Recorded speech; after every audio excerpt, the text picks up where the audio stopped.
So we got a special edition of the Habitual Thinker. I've got a special guest, Chizi. He's my first guest, which is amazing, man. You know, we're both in the space of like building things, and you know, and he's been, you know, gracious enough to come on my platform and talk a little bit about his journey, and hopefully, you know, the viewers, everybody out there will get something from this, take something good away from his story. So I won't take the spotlight, and I'll let you introduce yourself. Just give the people a little bit of information about your background, what you've done, what you're doing now, and we can go from there. Absolutely. My name is Chizi Uwaga. Chizi Uwaga, for, you know, that is in the right intonation because, of course, I'm actually Nigerian, born and raised, from the Igbo tribe. That is actually for folks who don't know. I would say that I'm a technologist. Okay. At large in the hardware and software domain. So there are a lot of projects that I've actually been a part of. There is this saying that actually says, you know, it is a whole concept around jack of all trades, master of none. But of course, the end of that phrase is most people leave out. Yes, most people leave that out. Yeah. It is, but often better than a master of one. So the rationale there is that by default we should all be generalists, right? But I am a generalist technologist in the hardware software domain. You know, used to work as a mechanical design engineer for a few years. Got into some analysis, got into some high-level software, doing some stuff with AI. But I do lead my projects that I actually call, people might call them businesses. I like to call them projects. But you know, it's just really trying to create value across a whole bunch of different areas. And you know, as a black person myself, the way that I operate, the people that I actually hire, the things that I'm actually trying to solve for, there is a North Star that you know, being black as a globally black citizen, right, also helps guide my North Star. So that's a super high level without getting into too much detail. I hope that No, that was great. That was great, man. And kudos to everything that you have going on. It's not easy. We were just chatting a little earlier about, you know, it's not supposed to be easy, right? Anything worth having doesn't come easy. It's not. So I always salute people when I see them kind of juggling all these different things in life, and they know it's tough, but the outcome is usually rewarding. Yeah, I mean, it's you know, I always had this moniker, millionaire before 40, no, millionaire before 30, billionaire before 40, right? And there is, you know, there is actually doing something from a passion perspective, and there is a scenario where you have a goal, right? Like, let's say, if I want to make this high impact on the world, hey, as a function of today's dollars and today's currency, I need this amount. Yeah. Right? And so when you have an understanding of that amount, it's like, well, what are all the things that I need to do to enable that amount, right? Because you have to then ask yourself, well, is there a practical reason for that? There are things that one wants to invest in. Again, being a globally black citizen is a major North Star who I am. And there are some things that you need to be a billionaire for. There are actual, you know, because we have all taught about solving things, you know, from much of the domain of raising money and being able to build things, but have we asked ourselves what that number really is? Yeah. And what it takes to actually get that. Like the actual logistics, breaking it down. Yeah. How much is that going to cost, really? Yeah. Right? And I don't think that as black people at scale, and this is what I do in my life and how I plan things and also the projects that I'm involved in, it's what is the rationale for being a billionaire? Right, in a way that is ethical, an ethical billionaire. Yeah. Right? Is that actually possible? Yeah. And you know, can you actually think of $1 billion and think of how that tactically is going to be dispatched and actually just delegated and executed on, and what it's going to be used to, and how it's going to be, what it's going to be delegated to essentially build for, whom it's actually going to, why it's going to them, what's the operational rationale, like what's the whole security infrastructure, what is the diplomatic rationale, like these are all these things which people don't necessarily think of, but I think that having that particular North Star helps me understand what the base really needs to be, right? Yeah. And who should be involved. So So when you say North yeah. Star, what would, like just a simple, in simple words, I think of that as like that's your purpose. Exactly. Right? Yep. Because I believe that, you know, if a man that lives with no purpose becomes a slave to his desires. Absolutely. Right. So if you have a purpose, now that's what's driving it. As you're maybe hitting roadblocks, as you're going through the growing pains, it doesn't deter you from the goal, right? No, it actually doesn't. Life is a red tape, right? It's just, you know, and I think that a lot of people understand this because we all live life. But, you know, if you have not built your own business, which on the other hand means that you might be solely into things from a corporate perspective, you still understand red tape. Yeah. But from a bureaucratic standpoint, right?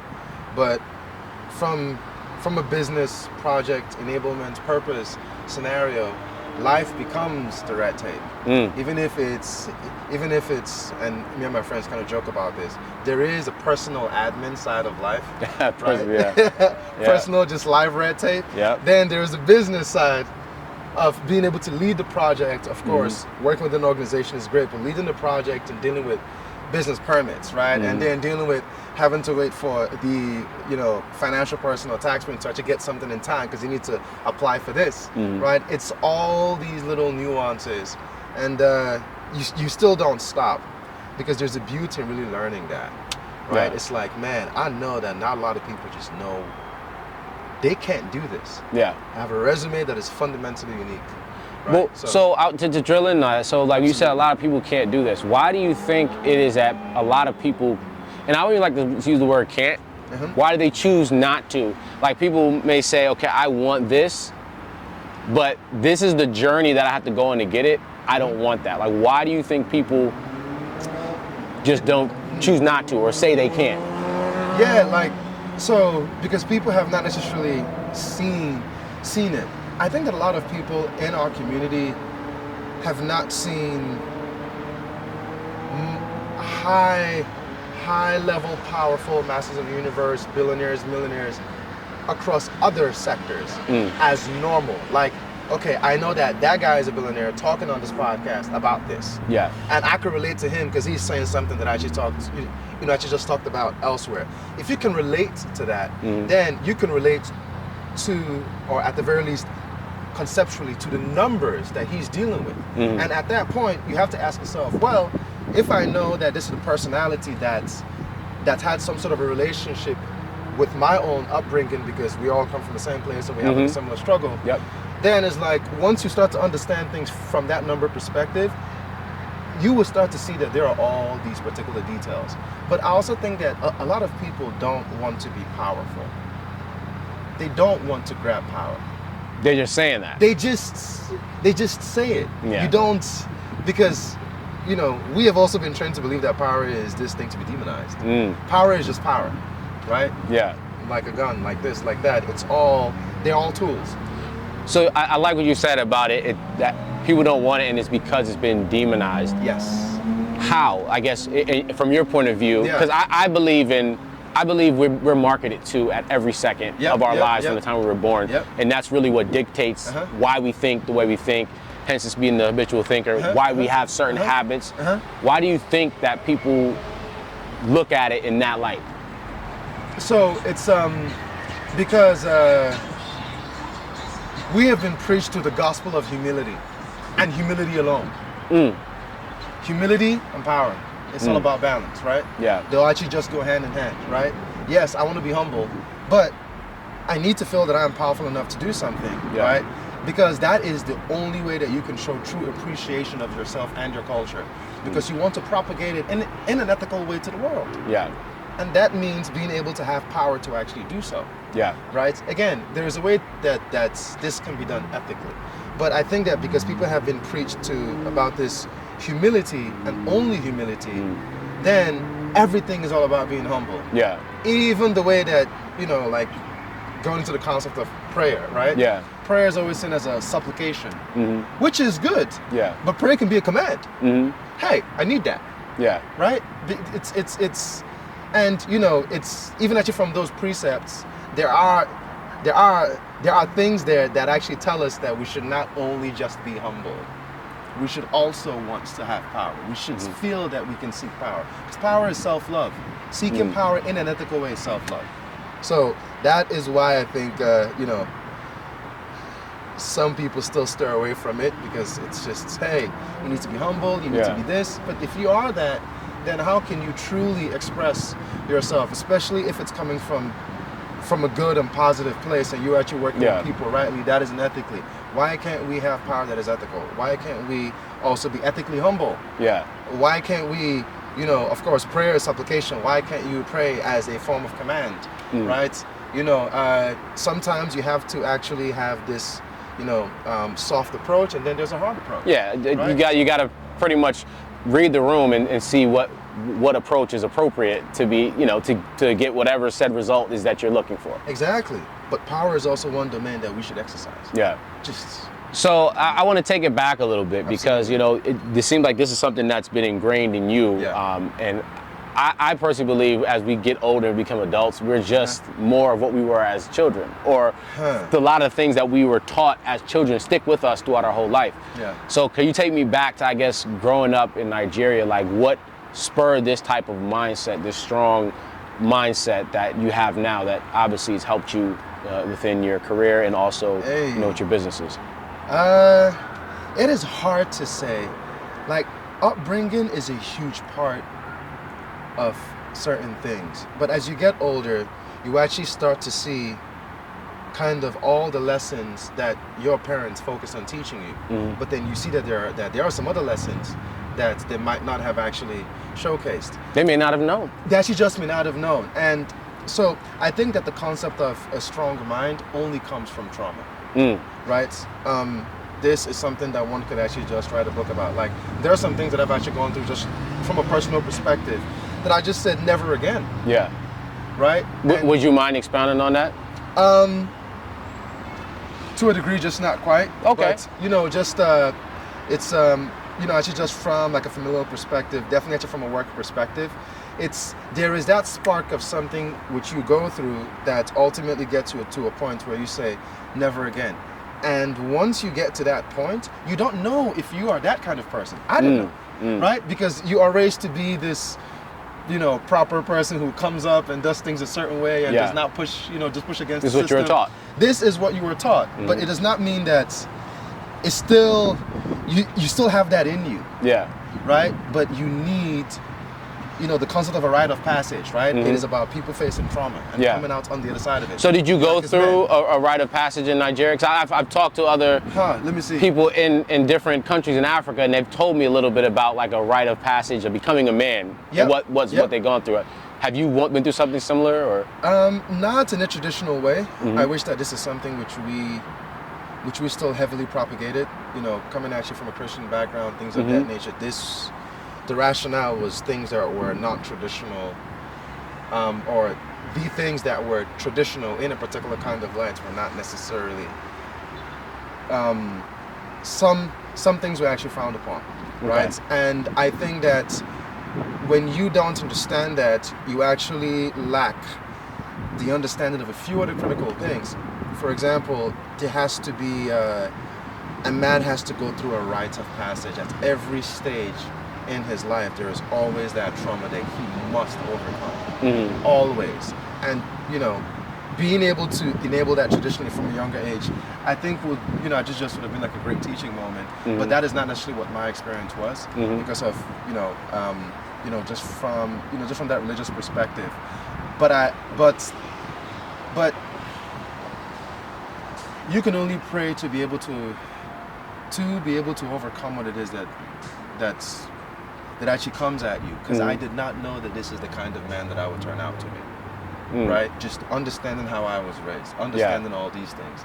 I did not know. I had to be. But at the very least, the love, the assurity of self, right? It's just a fascinating thing that I had no idea that was the kind of man that I would be. I thought that I would have been something else. Sometimes, like, I just look back. What when you say a man that you would be, like when you were younger, to think of, like when people say, what do you want to be when you grow up, right? And then what you become now, is it totally drastically different from what you pictured in your mind or you envisioned in your mind as a kid, as a young boy? Wanting to grow up engineering was Yeah. what I cared about, because I looked up and saw an airplane flying at 7 years of age and decided that I wanted to understand how that worked. Right? And but it's I actually didn't have an understanding of a position or what that would look like from like a status perspective, because actually the truth is that all of us have some level of status, and anything that we're actually trying to seek has that status that is associated with it. But it was just mostly that, right? Just the seeking of the knowledge itself. But right now, I think that I've become more civilizational in my thinking. Definitely, again, from actually just from a black perspective, which is important to me. It's really thinking civilizationally is being able to lead a system as opposed to solely thinking of being a part of it. Got it. Right, and that's the whole concept of wanting, actually just the power as well. But what spurred that, right? Like you said, being a part of a system to say, you know what, I want to create something, or I want to be the one that's in charge. Did you see things in the system that you didn't like, or, tell me a little bit about that. Too stubborn. I have my ideas, and I just think that I can do better than you, and you can try to compete, and I'll beat you.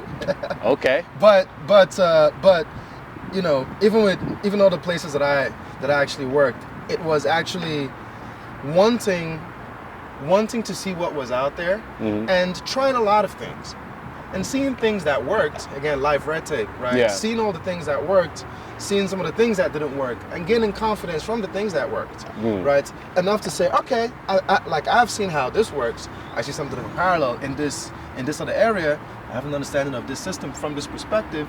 But hey, I think that I can make this better. Yeah. Right? But really trying and doing a lot and conquering through life's red tapes builds a confidence, because you can see you have a track record of things that you overcome. Done. Exactly. Yeah. Overcome and built and done. So then when you go into these other organizations, it's like, okay,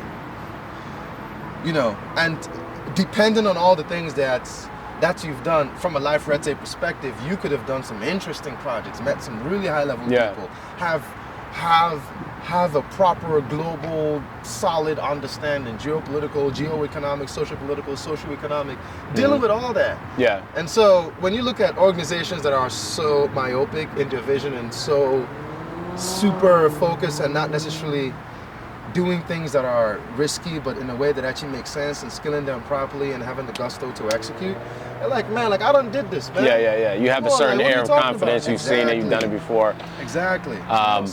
So coming from Nigeria and coming here, I guess when you think about the environment, like how did that? What was that like for you? Like from like a perspective of how people think, especially looking at Black Americans, because that's a dynamic I'm always curious to talk about as well, because we have two different mindsets. We look alike, but our environment shaped the way we think in a different manner. So what was the contrast between from where you were and coming here? And at what age did you come here, by the way? So I actually came here at 15, 2006. Okay. For about half of my life. So you was in high school, essentially. Yeah, exactly. So like I've been thinking about this, right? Again, the whole theme of power, right? Growing up where I actually grew up, I saw solid Black men, powerful at every stage of what they representation what was to be exactly. Representation on a civilizational level, specifically. Yeah. Right? A lot of Black people here have not dealt in a world where they see consistently their own people being civilizational from bottom all the way to the top. Yeah. It is like just being in that is, just the meta influence of that just makes me comfortably know that I can be civilizational, meaning that I could lead a country, run multiple of. It's like, it is possible, right? Yeah. Again, there's some things that I've tried. I know where I come from, but that from a Black American civilizational perspective, it has been heavily hampered, extremely hampered, and it's been consistently on all sides, right? I mean, for hundreds of years now, and it is testament to that resilience. But I think that is one of the main things that actually makes, a fair amount of my brothers and sisters here not see power as an ethical thing that they can grab, because they've never seen it. Yeah, like at least from someone that looks like them. Yeah. A civilization is an expression of love. Do I love myself well enough that I want to make this the thing? You know what I mean? That's powerful. So that I think is one of the main things that's really, I think that's really the main difference. Yeah. If I could boil everything down to that, it is the ethical understanding and use of power as an expression of self-love, right? And I did not know that, you know what I mean, until so you're probably coming here talking with Black Americans like, why do you feel this way? Why aren't you doing this? And it's probably hard to understand it because you don't know, you didn't grow up in a world without seeing that. Yes, exactly. Yeah. It's the very, very great way that is of putting it. It is about what they grew up without, or what my brothers and sisters grew up without. Again, like, I actually call them the American African tribe. And you guys have your own sub-tribes and your own sub-dialects and your own sub-cultures. You're like a whole African tribe. Yeah, in America. You are. You're an an African tribe in America. Very major similarities, even in the way that music is done, and there are just so many similarities. Yeah. Right? But yeah, it is me growing up not having this lived experience. Yeah. And the Black American lived experience, you know, it's one should have a whole lot of grace around. There should be a whole lot of discussion. There should be a whole lot of acceptance. There actually should be a whole lot of I'm sorry's. There also should be, and this is something that I don't think that we necessarily talk about, a deeply spiritual understanding, and then when I say spiritual, I mean understanding things cosmically. Because the concept and what everyone is asking us as brothers and sisters on different sides of ponds is why. Yeah. Right? Why? And you know, the cosmic understanding of that, if you could really want that and really pursue that, it's going to blow your mind. And that is something that I think that we should all, you know, just strive to achieve. But yes, that ethical grabbing of power is just the ethical grabbing, use, understanding of power. You understand responsibility. Yeah. Because power is responsibility. You work in sales, like you have to keep your same energy. You're gonna hear 50 no's before you hear a yes, right? Absolutely. If you gave up on your 35th no, you could have missed the opportunity to whatever, close that deal that could have made you 10 grand, right? Exactly. So it's having that mindset, and so I'm always thinking of like, okay, I know the hard times are gonna come. I'm braced for it. I'm not gonna complain about it because complaining doesn't do anything for you, but just make you frustrated, depressed, which I think is what a lot of us are dealing with mental health these days. Yeah. Yep. But understanding that, okay, we have an issue, but knowing that no issue will be put in front of me that I'm not equipped to overcome. Exactly. Yep. And I just gotta figure out how to do that. I just gotta find logistics now. Yep. I know it. Yep. My problems haven't defeated me up until this point. I've been on this earth for 35 plus years, and you know I'm still here. So that means I should be confident in my ability to solve problems. Exactly. And that's what really all it is in sales. We solve problems, and that's why we get paid. Yep. You know. And it is influenced by your education, right? So speaking of education, super structured, more at your freedom, super structured there then, right? Because it could be different now. Yeah. But also as a function of now here. Freedom of thought because of the advent of the internet.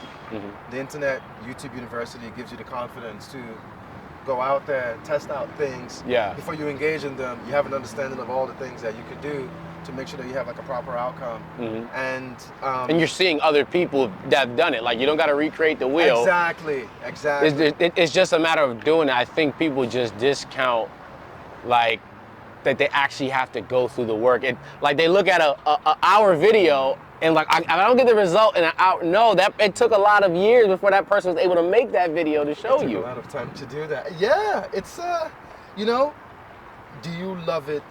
Power is an expression of love. Do you love what you're doing enough to do the learning that is needed to get what you got? And go through the red tape. And then actually go through the red tape.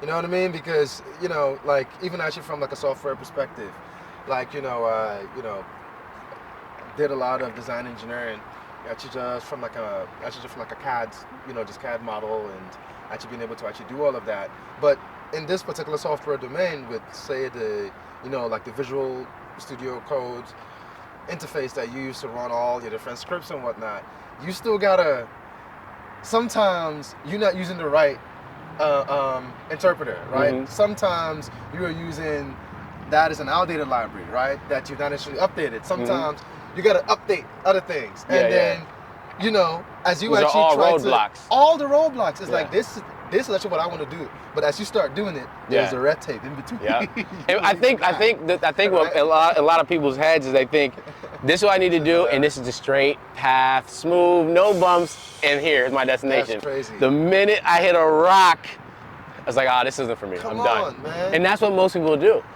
And then they complain, right? Like, you gotta hit that rock, Exactly. scrape your knee, Exactly. put the Band-Aid on, Yep. get up, Yep. fix your tire, go again. Yep. Now that you know there's rocks in the road, you move out the way, you're better equipped, right? Cool. Oh, but then now there's a ditch. Exactly. There is a ditch now. Nah, yo, man, it's life as a red tape is the most fascinating thing because you gotta keep, and that is what patience is for. It's Patience. like it's patience is what I ask for all the time, and it's and also the concept of sacrifice. I don't think that a lot, again, if you don't understand power, you don't understand responsibility. If you don't understand responsibility, you don't understand sacrifice. Right? So it's like, yo, for me to do anything, I gotta sacrifice something. You Is it have my to time? sacrifice. Is it my money? 100%. It is that dealing with sacrifice and just knowing that you're gonna sacrifice something, man. Yeah. You just will. That's just, I think that's just life. Like, you know, as a Muslim, like, as Muslims, we need to sacrifice things that we may have urges to do, but God told us not to do because of what you'll get after you die. Yeah. Yep. And then everything else in life is almost like a microcosm of that, right? Like, if you want to get a good job, you got to sacrifice maybe hanging out and go to school and study, right? Yep. You want to get that raise. Well, maybe you have to sacrifice not only the time you're working, but maybe having to learn an extra skill, get that extra certification to be able to get everything that you want. There's going to be some sort of sacrifice. Yep. On that journey. Yeah, man. We are doing very interesting things with the way that we talk, and people could call it. So it's prayer, manifestation, things of that nature. It's everything that you ask for. It will be given to you, but the sacrifice is not even a matter of, oh, do I want to sacrifice this? It's gonna be taken from you regardless. Yeah. It's gonna be taken from you regardless. So you just gotta be able to know how to navigate the sacrifice that is inherent in existence. Yeah. If I want something and if I'm going for it, something's gonna come up. Something. And the reality is I think another place where we get in our head, and I speak to myself first, I know this happens with me, is like that feeling of uncertainty, right? The feeling of like, I'm not totally in control, and that can be scary, right?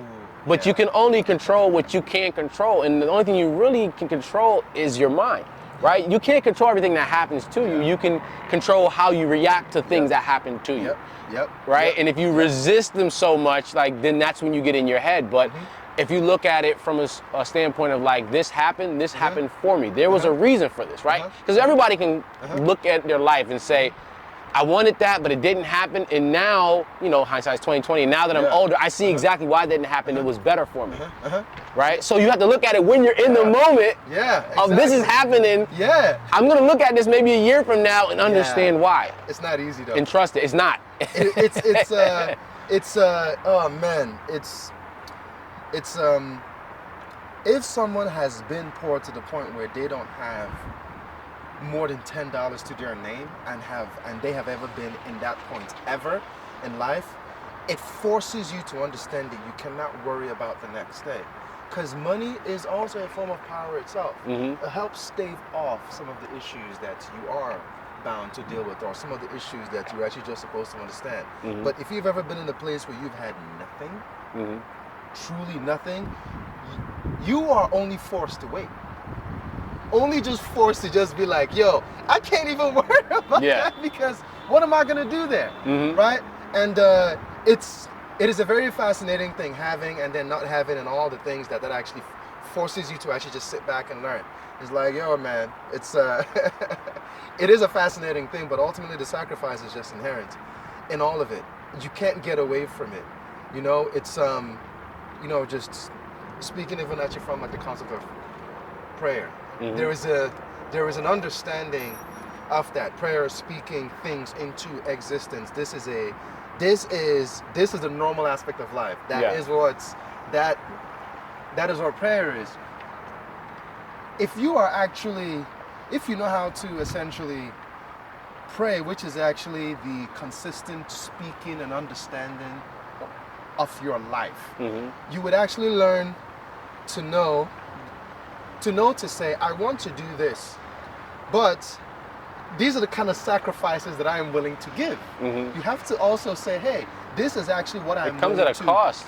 It comes at a cost. Yeah. If you have an understanding of the cost, you can also say, hey, this is actually what I'm willing to pay. Exactly. Then you can have that exactly. conversation with yourself. Okay, I'm willing to pay like they say, you pay the cost to be the boss. Exactly. I'm willing to pay that cost, or I'm not, and be honest about it. Yeah. Yeah. If I'm not, and that's fine. Yeah. Right. But you made that choice. You made the choice to want what you want. Yeah. And you were going on that joint. So it's like, hey man, you got to also say, hey, I will pay the cost. Yeah. Which I think is even better, because you don't get some surprise joint that you ain't never deal with. Yeah, exactly. You know it's coming. You know it's coming. Yeah. It's like, okay, I know that this is going to potentially come because I decided to say, all right, I'm going to do this, right? But I think a lot of people understand that there is a sacrifice and there is a cost. Really? I think to a certain extent, but we're just not honest with ourselves about it. It's like, really? We see something we want, or we say we want something, but we're just saying it because that sounds like that's a politically correct thing to say, or you want to feel good about saying it. Yeah.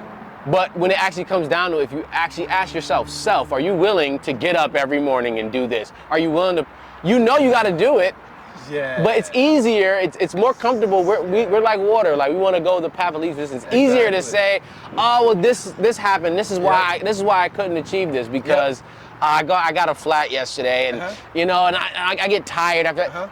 Those are all excuses. Even a legitimate excuse is still an excuse, and it gets you no further towards where you need to be. It is. Yeah, just one of the guys that I actually work with,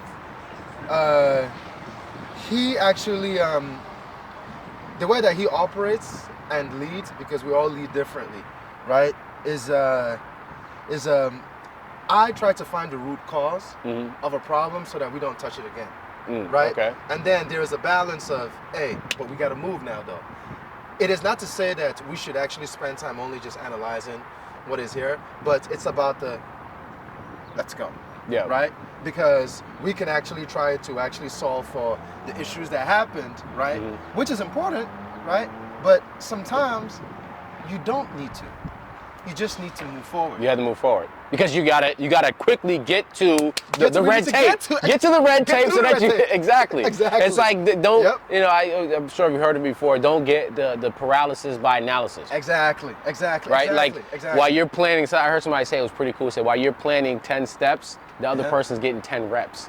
10 reps. Ooh. So they're actually doing the work, and there's no substitute for the actual experience. Like you can read in theory how to play basketball, and I know I've studied all the great players, but if you've never put on your shoes, laced them up, and got on the court, get elbowed a couple times, you don't have the experience of playing the game.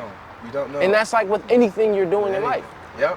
So what did actually Mike Tyson said? Everyone has a plan till they get punched. Till you get punched in the face. You just gotta get punched in the face sometimes. Yo, I used to, still do train amateur MMA. Okay. And man, look, so going into my first fight in the ring, and not a lot of people don't know this, but I didn't know you fought in the ring. Actually, I knew you did. I've seen you, do some trainings like that, but I didn't know you actually just some years ago fought. Yes, I should just acknowledging that statement, and also like I am listening, but also just I actually had some thoughts as well. But what is actually fascinating was that yes, went there, did this over at Mohegan Sun, and you actually train, right? You actually just train to the point where it's like, all right, you have to actually let go of the training mentally a few days prior. And this is actually what this means.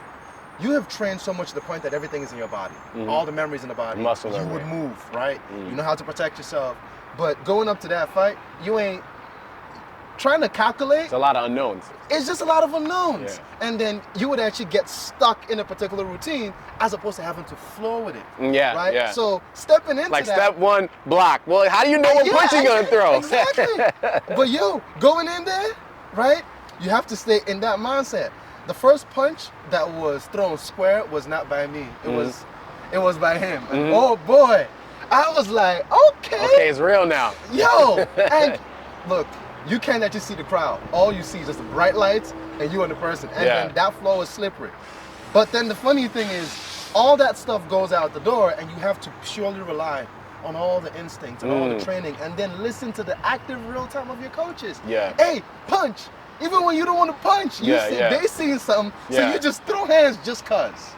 Right? And so that is actually the very fascinating thing. That's just about the whole concept of planning. Like as opposed to go in there and do it. Gotcha. So, responsibility seeking is power enabling, which gives you the ability to, move in the moment. Yeah, yeah. Right? I like that. I like that. Yeah, no, that's that's a good point there. Like just being able to adapt on the fly. Again, like you're never gonna get it perfect, right? Like Ever. You're never gonna have the perfect plan, right? Yep. Put a couple things in place, right? Like you said, you do your training, but then just go. Just go. From Like a that's sales part of it. perspective, right? You get drilled on things from a sales perspective. 100%. And then when you go out there, I do as much research as I can on the prospect, understanding what they what they want, what their needs are, people within the organization, all of that. But then I can get on the call with somebody, and all that may go out the window based on things they say, and I have to be able to adjust on the fly. Exactly. And have the best possible meeting I could. So. Interesting. And there's also the whole concept around this podcast is habitual thinker. Yeah. You actually talked about you having this habit of consistently thinking. You're just watching YouTube all the time. Yeah. Perspective. Yeah. I mean, are there some insights that you have there from a thinking perspective? Like the ethical grabbing or the ethical use and understanding of power is as a function of obtaining responsibility, which is a function of doing something, right? And thinking is an action. It is. Right. I am just curious for you. How do you understand power, and how do you understand power from a thinking man's perspective? Is there a difference when you actually look at others who are probably not as who actually probably don't engage in the responsibility of thinking? That's a good question. I guess the way I look at power. Yeah. I mean, it's all subjective. It's relative to the person, right? Like, so for me, being able to be free and do as, not so much do anything that I please, but do as I please as long as it's aligned with my purpose, and having the freedom to do that. And when it comes to thinking, I think the way you really tap into, your power is being truly honest with yourself. And like being able to call yourself out, right? That's something for me that has changed over the last 3 years. Sometimes we live in a delusion of what we've done up until this point, right? Like I this is my status. I've done this. I'm head executive here, Absolutely. And that's it. But you can still learn something from somebody that was sitting on the bench. Thank you. Yeah. And you should never totally dismiss a message regardless of the messenger, right? You should always be open to hearing opposing opinions. Absolutely. Or hearing a different way of thinking, and then always challenging yourself. Yes. But it's hard to do that because we have ego. Yeah. So true power comes when you can not so much lose your ego completely, but get it in check to the point where I don't let it affect the greater good, right? Yes. I didn't want to hear that, but I needed to hear that. Yes. As opposed to, I didn't like the way that sounded, I'm going to shut down. Exactly. There's no growth there. You don't grow. Yeah. That's okay. Man, that is a whole new domain. That is a conversation we're just trying to check yourself. You are so correct. That is the first thing one has to do or learn on your pathway to actually if you need to manage others, Yeah. if you want to actually be able to actually be a steward of other people's lives, whether as someone who actually hires someone, whether it's actually doing this more so from a political perspective, you got to be like, yo, I did this wrong. Yeah. I did that wrong. Yeah. And I have to call myself out first. 100%. Because if I want to hold you accountable, I gotta hold myself accountable. back. Because, you know, to be able to take a group of people and manage them towards a particular goal, you have to seek, you know, they have to be accountable to a set of milestones. Yeah. And it's like, man, I want to be able to tell you when this is not on point, because that means that we're not getting there. But there's no way that I can do that without saying, look, yo, what are the parts that I have to fix first? How easy is it for me to hear someone tell me, you're doing this wrong, do this way? Yeah. And just eat that. Yeah. If you can eat that, Yeah. I think that you are on a great pathway. There's no limits. There's no limits. There's no ceilings to where you can grow. There's no limits to what you can learn. Absolutely. If you can allow your ego to just soak that in and like, ooh, that hurt. And I needed that. I know. And now I can apply that. And now I'm that much smarter. Now I'm that much more equipped to deal with whatever situation I want to deal with in life. For me, that was, and I'm speaking to myself first. Again, being accountable, that was something that that was a gap for me. Yep. It still is, right? And I'm always trying to like, could I have been better about receiving that? Yep. Could I have maybe listened a little bit more before speaking, right? Yep. And that's where you truly start to see who you could become. Because Exactly. if you're not willing to listen and hear other ideas and okay, this is what I've been taught my whole life, this is what I know, it's been tried and true, you can't tell me nothing. Yep. That the minute you say that, your growth is halted. Just done. Wisdom is in everything. Everything. Wisdom is in we know. everything. The thing about it, the more you learn, my dad would always tell me is the more you learn, the more you realize you just don't know. Exactly. There's so many different avenues you can go. Just like we were talking about like the editing and stuff. I remember it's like, just put the video up in it. Bro, that's hours of work that goes into maybe somebody creating a 10-minute video, right? 2-minute video. Right? That's a whole other avenue that most people, if you're not in that field, you don't know anything about. So how can you even expect to say, oh, I'm good. I don't need to listen to what you have to say, or I don't. You can always learn. Everybody brings something valuable to the plate, right? Yes. We're human. Yes. Just our story alone. Yes. Whatever your story is unique to you. Exactly. Your perspective of life is valuable because nobody else has it. Yes. What actually helped me as well was also, and people might actually say, oh, this is more so spiritual or things from like an esoteric perspective. I deal in analogies, right? I think that spirits and science need to be combined. I think that art and math need to be combined. It's all integrated. It's all one, right? But you have this concept of, you actually have this concept of it's and like I would actually catch my thoughts, but it's actually you had just talked about it is one thing to actually self-check, right? And that is something which you absolutely need it is a requirement for power, self-check, right? Have to, right? But you actually have situations, right, where you might not want to receive certain things, and this is where understanding things from a more spiritual perspective, that wisdom is in everything, therefore God speaks through everything. If God is in all things, then we are all aspects of. And so there are ways that God talks. It's through other people. Yeah. And sometimes that thing that you don't want to hear, knowing that you need a balance of compliment and critique. Yeah. Right?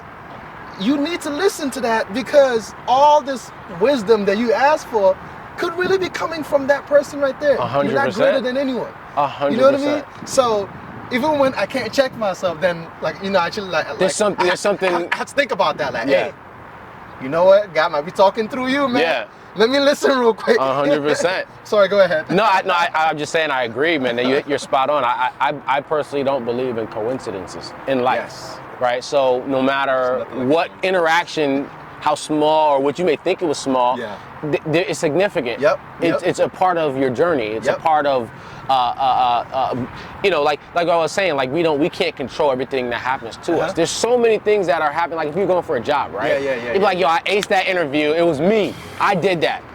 There was so many things that happened behind the scenes. Somebody retired. This person. It was so many things that you have no clue about that had to happen. For that opportunity, you were at the right time, at the right moment. Who do you think's in control of that? Was it you? Interesting. Right? So you did your part in it, but understanding there's so many other things that that go into any occurrence that happens in our life. So every little, I try to look at everything as a sign. Right? Everything is a sign. A conversation with somebody, if I just literally talk to somebody for 2 seconds at the store, it was meant to happen for some reason. Yeah, I may not know it, and I may learn why 10 years from now, or I may never know it. Sometimes, like, I think that everything that has happened has always been revealed later, right? And I think that that's a fair way that existence is created. Yeah. Because it helps you trust that which you don't know currently, right? Yeah. But it is a fascinating thing when you actually talk about people actually thinking that their actions are these major things that actually made you actually get something. We're so cocky. Yo, man. There is actually, like, what is his name? Stephen Wolfram. He is a physicist, high-level physicist. He has this computational universe theory, and there are some things that I was thinking along those lines. But, you know, and I don't want to butcher this. It is actually this whole concept of the complicatedness of the universe, all the actions taking place, and how all these sets of actions that were birthed came from a simple interaction between two entities, right? Where you have, and then his whole concept like the timelines that kind of like are sparked from just, you know, like a butterfly effect. Yeah, concept, exactly, butterfly effect. Yeah. And so his whole thought process is, how do we take a set of events and then map them down to like their single initial interaction? Yeah. And are we even smart enough to even? Our wisdom is so limited. It's just so limited, but it's so interesting that there is a mathematical rationale and proof to the fact that your action is just a part of a range of things. It is all this simplicity of your action in and of itself is part of a universe of other actions. Right? And it's and you know, it's like many things take place in this universe of interactions.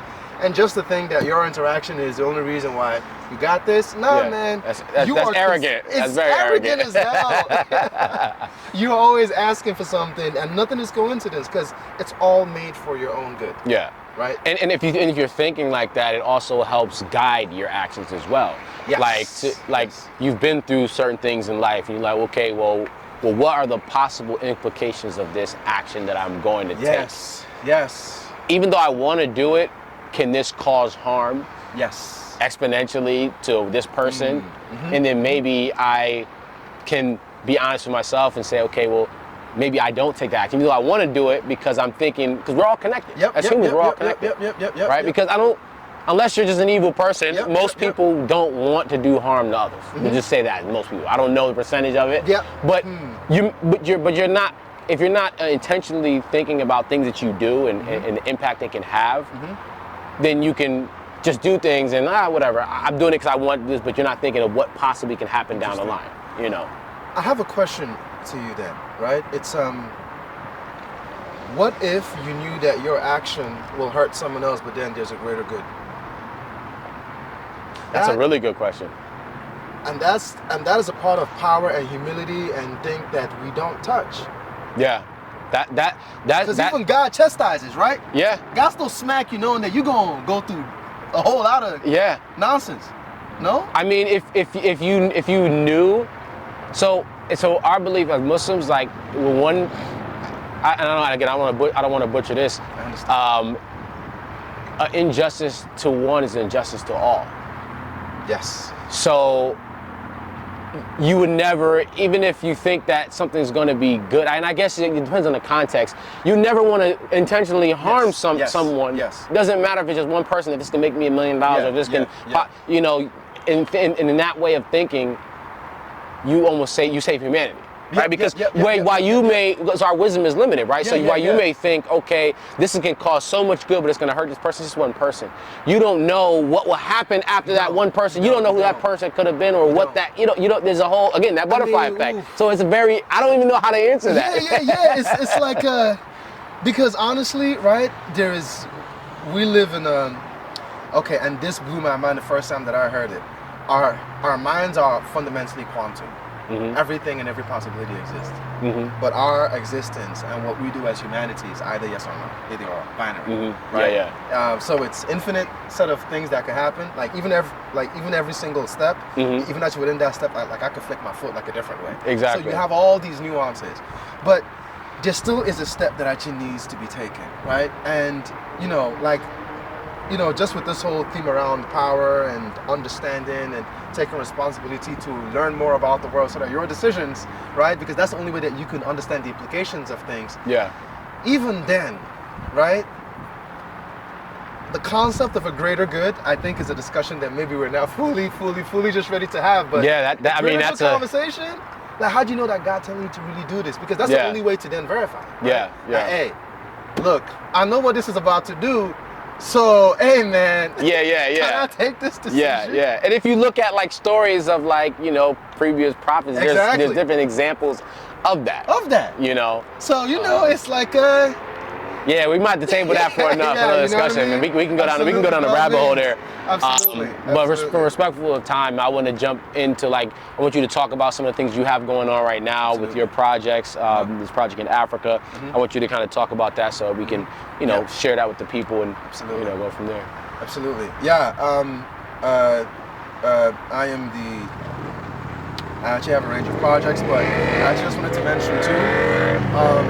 So I am the COO of Smart Seal. I'm a co-founder. That is a Smart Seal. However, there is another project which is near to my heart. That is, as an African person, I did a whole lot of I was doing some studying from an African cultural perspective, and really just started to look at the rationale behind how we actually communicated, right? What is the concept of language? Because of course, like, I'm delving into artificial intelligence and AI, and kind of just looking at what that construct is about. And underneath all of that is the concept of a large language model, right? A large language model. What is that like? Can you just break that down in kind of layman terms? It is a probability of it is a probability of a sentence having valid meaning. Okay. Right? So essentially what it is that if you know those predictive texting that you used to have like back in the day, that is like T9? That is when all these trainings started actually happening, right? Because what it's actually trying to do is predict the next word whereby a sentence with a particular meaning can now be communicated. How is it that a machine can actually put a sentence together that actually means something? The probability of putting all these things together to enable meaning. Now, a whole lot of the internet is being written in English, right? The English language system has a particular form, construct, and format. If we know that artificial intelligence, first of all, needs this large language model base, then Africans need to have theirs, right? Because there's a way that we communicate. From a Western perspective, you need new words for every new set of meaning. Over time, it is a system of communication that does not accurately keep information better over time. Right? Because you need to have a new word for every new meaning. Over time, cultural things and whatnot will just morph it all. From an African perspective, or you know, like, at least, you know, definitely from like actually from my own tribal perspective, which is actually Igbo, and I do see this all across. There is a word and there's a tone added to it. So not only does a word now have two meanings of domains, it actually has a sound that is fundamentally attached to it. So one word, multiple tonalities with multiple meanings. Meanings are attached to sounds as opposed to the words. Because sound is a mathematical signature, and as a storage system, it's more accurate. It stores information better over time. So how do we codify this means of speaking into how we encode and write programming languages that are in African languages, and create call to actions and create machine learning types and formats, and just have a different way of learning. Yeah. Because how we speak is a form of learning. So this thing over on the African continent that is supposed to happen, hopefully October 26th, Ethiopia. It's my birthday. Okay, look at that, look at that. Nothing is ever a coincidence. There you go, man. It's a special day. Okay, look at this, right there. October 26th, which is a Thursday, it is the innovation and technology sub-theme for the larger 4-day event, which is the Africa Celebrates theme. This is in partnership also with the African Union as well, from like a actually from like a planning and also like hey, we have given this our stamp of approval perspective. Yep.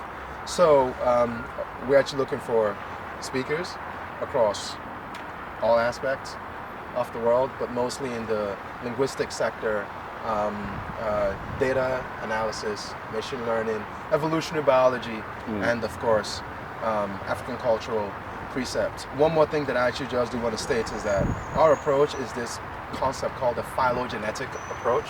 What is that? It is essentially saying that our languages have morphed and function and evolved the way we as human beings biologically do. Okay. Right? Language and communication is language and communication only come from fleshy biological beings. Yeah. So of course, its meta concept has to also be. It has to. So really studying and trying to put together all, our languages and things that have been lost, but codifying it in a very interesting digital format that enables usage that the world has never seen. You have an artificial intelligence that is that has core fundamental African cultural precepts.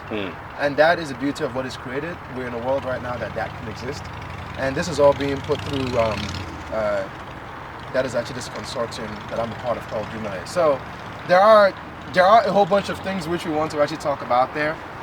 If you actually want to check us out, They'll say like the website. And, yeah. and we'll link all that stuff in the video as well. Oh yeah, absolutely. Dumele.io. Dumele. We are going to be changing. We're actually going to be changing our website shortly to update it. But you could definitely check out africacelebrates.com to actually see how it's been done like over the past couple of years. And more information is actually going to be coming out then. If you want to be a speaker at dumele.io. Of course, I should be sending some information out, which hopefully in the video or whatnot, people can maybe just click to or whatnot. Yeah, we'll get all the links in there for you as well. It's all good, but please pull up. We should have a virtual aspect of this, but if you can speak, if you think that there is some sort of value that you want to add to this as either a speaker, a sponsor, or a partner, we are definitely open to that conversation. So let's create something interesting, and it will fundamentally change so much. It's a flower explosion. So thank you. I love it, man. I love it, man. We can go on for hours. We don't have all day. Obviously, this guy's a busy man. He's got the world to change here. So appreciate you tuning in. Who knows? We may have a part 2 at some point to dive a little bit deeper on the concept of power, and with great power comes great responsibility, and all those avenues we can go down. But I appreciate you coming on today, man. Thank you very much, man. I appreciate it.